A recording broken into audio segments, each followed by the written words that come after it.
The NHL Draft has concluded, and we are here to offer our grades. We're not going to grade individual players, but we're going to look at the draft as a whole, put our letter grade on the process and the outcome. I think for the job that Kyle Davidson did this week, as the dust has settled, trades have been made and picks have been made, and we've gotten to this point now, I'm still pleased with how things turned out. I don't think it's as objectively crazy and wild with the Byram deal that I'm throwing everything else out the window with it. So I think for me, the Bowen Byram trade, also getting Jordan Greenway, the Andre Burakovsky trade, Yep. I think you can't forget about that, because even though that's something going away from the Hawks, I think that's going to be a net positive addition by subtraction type of move. Yeah.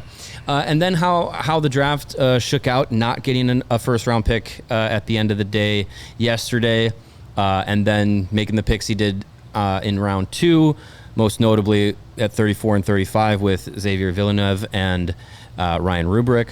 I'm going to give it a B-. I think it was good. Could have been, depending on how things have shaken out, a lot bigger and better, but sometimes you just play the cards that you're dealt. There was no Jason Robertson deal. Things with Matthew Nyes have seemed to, not only with the Blackhawks but around the league, faded away. So I'm generally happy with how things have gone this week, and now we just gotta have to see how things play out, specifically with the Byram trade. But yeah, B-, good. Didn't blow me away, but I think there's a lot of potential for things to shake out better as time goes on.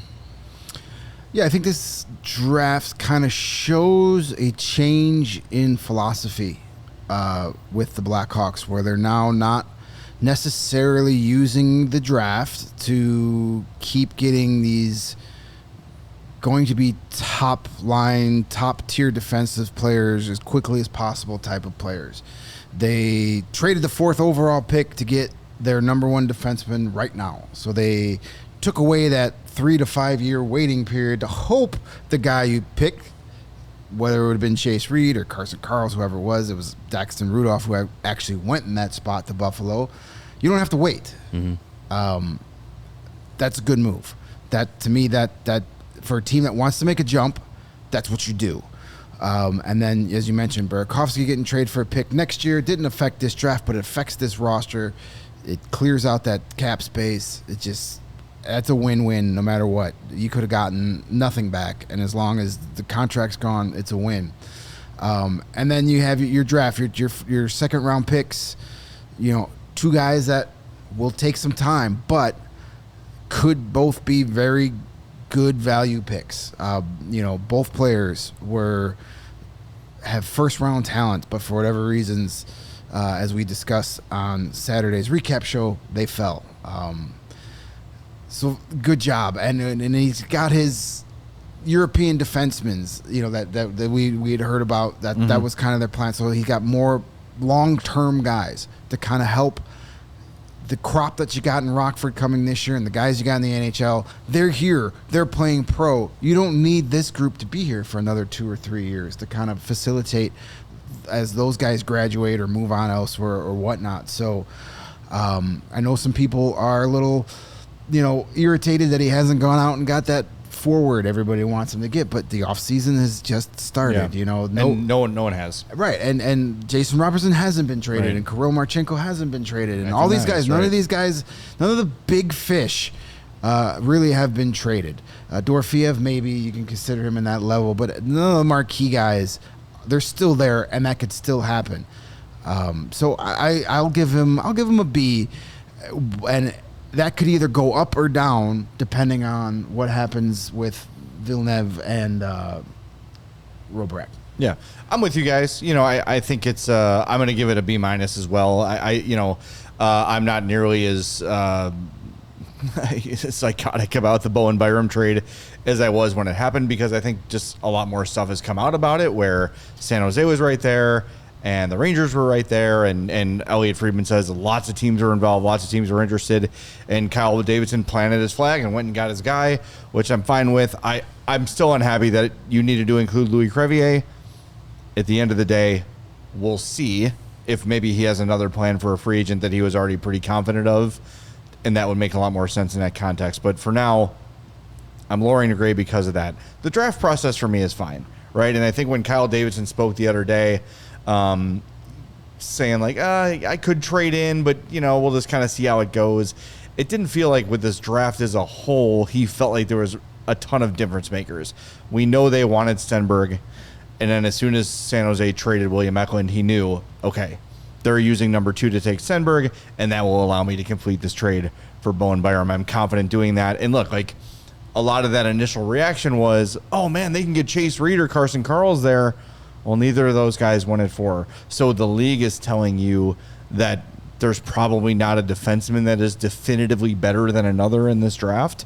And then you get Villeneuve, who some people have as a first-round talent, some people have as a top 10 ranked prospect. Okay, that sort of takes the blow away. Now, Chase Reed is a more well-rounded guy, of course, all those things. But I think by advancing the process here with Byram and then making the draft picks you made, like Greg said, they're a few years away. You can take your time. You can develop them. Let them work out the kinks in their game, Villeneuve and Roobroeck specifically, and then get to where they need to be to start thinking about making an impact at the NHL level. And then even when they do, they're not going to be expected to be like Frondell or Kanserov or like Levshinov and come in right away and be an important part of things. You can start them low, work their way up as they get better and develop in the NHL. So to me, the process is sound. That's why I'm giving it a B-. I can't. To me, if I'm giving a draft an A, I think you did something remarkable. Mm-hmm. You did something that was, oh my God, wow, like that was unexpected, or things landed perfectly, or you made deals to get the perfect guy. It's not an A. I think a C to me feels like meh. I think it's a little better than meh. Yeah. Especially considering the way the first round fell after the Byram trade, right? Like I think if Chase Reed had gone 4th, my grade would be a little lower, if that makes sense. I don't know if that's fair, but sure, I think the fact that the guys that are employed to draft and scout these players were like, I'm not so sold on Chase Reed either, eases the burden a little bit and makes me feel like maybe Kyle Davidson didn't go as crazy as a lot of the online pundits seem to think he did. So, sure. Yeah.